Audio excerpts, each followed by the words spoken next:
inclusive one. So kung isgot ang all-inclusive one, tanan yun. Walay butang dili siya mga ison. So bisan kani atong pagkinabuhi na kinahanglan mahimong siya.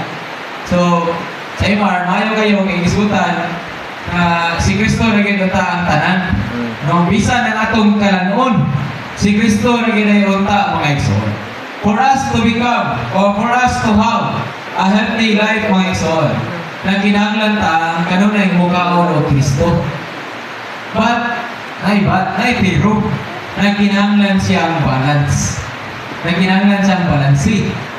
Kung ngayon kita mukhaon na Kristo, siyempre, buduol kita sa pulong. Kaya ang pulong, mo man si Kristo. Mo man ang atong buhing kananon mga isuon for our spiritual life, para mutubo mga isuon. So, kung buotang mo makakaon ng Kristo, na kinahanglan tang buduol sa pulong. So, kinahanglan din sa mga isuon, balance sa atong pagkaon.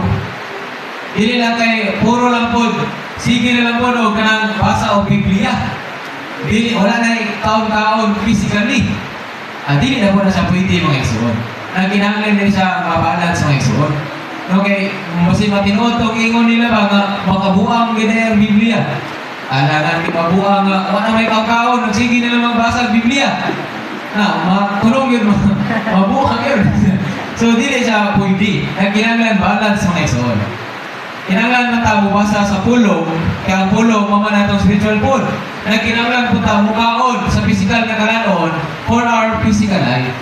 Ano man, kung ang atong physical life, madaot gani, kung madaot ang atong physical life, dili ta magamit sa Ginoo. Dili ta makaangagad. So, nagkinahanglan, maampingan, bisan ang atong physical life. So, dahil ko na Ginoo mga igsoon, maayo kay ni nga kanang pagtulunan ba? Alam na to ka mga